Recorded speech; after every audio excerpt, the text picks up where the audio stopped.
Hi, welcome to Think Human. I'm Chris, and in this video, I want to talk about why do all movie aliens look like human beings. So, essentially, 99% of movies you see aliens depicted as humanoids, and what this means is that they have two legs, they have two arms, and they have one head, and this is really, really, really common. Okay, maybe sometimes they have like three fingers or they have one more eye or something like that, but in essence it's really not really creative. So but this is the easiest way to do. In the past this was done mostly because it's easiest to just put some makeup on and pretend you're an alien just because you look green or whatever. But where it actually comes from is interesting. Like quite a while ago, there was this science fiction author, and he talked about what human beings might look in the future. So it was like, I'm sorry, I don't remember it correctly, but it was like man in the year 1 million or something like that. And he was talking about what people might evolve to, and he described this, what we now look at as the Greys, the aliens that are big heads and big eyes and all of this. He was talking about what people might look like in the future, and then some journalists got a hold of it and they were like, oh, this is what aliens are like. And so this is where all of this got its beginning. So what I really want to talk about is, so what do aliens actually look like? What might aliens look like? So in order for us to think about this, what we have to understand is natural selection and evolution, how it works. So, when we think about aliens, we have to think about how they evolved, in what environment. We evolved on Earth to do human stuff and to be in our environment, in our atmosphere, in our gravity, and aliens in the same way would have need to evolve to adapt in their specific environment. So we can make some assumptions like, what if they had really high gravity, they had the planet that has mass of like 3 times that of the Earth, really high gravitational pull, so everything in there would be much heavier than here on Earth, 3 times heavier.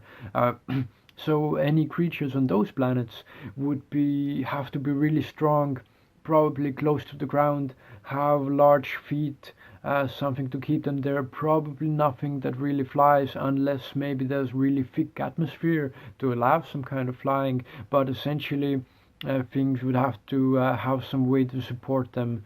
It might be possible it's some really simple plant life or something like that. Maybe big life forms don't evolve in there, but it's a huge universe. Somewhere surely it might. We might take something like a planet with really low gravity. Let's take something maybe like a moon, something like that.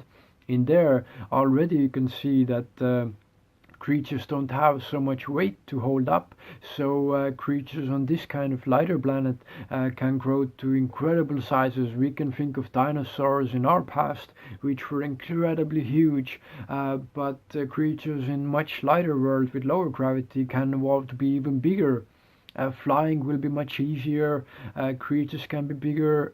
They can move around in many more different, interesting ways. This can bring me to a point that, like, when you have different kind of atmospheres, thick atmospheres, you can have movements that are like essentially swimming through the air, things like this. So essentially, how whatever the environment is like, this dictates what the creature will look like. So there is always some kind of purpose. So all these movie aliens, they must have come from some place that's pretty much like our own planet. Um, in order to look exactly like us. There are a few movies that do it justice, like there was The Arrival with these cool octopus creatures. They looked kind of cool and neat, so it's fun to see something creative once in a while. Um, I think it's a bit limiting to just stick with our human beings, because even on our own planet, from this arrival aliens, they were also obviously inspired by octopi, octopuses, octopi, well, octopus. Um, and they are kind of alien creatures when we look at the deep sea creatures. I love this, like looking at some deep sea documentaries. Um, these fish that are so deep in the actual ocean that they have to produce their own light. It's like pitch black in there, and these wonderful, strange creatures that make their own light, and they look completely alien. This vampire squids and like whatever kind of things, really fascinating.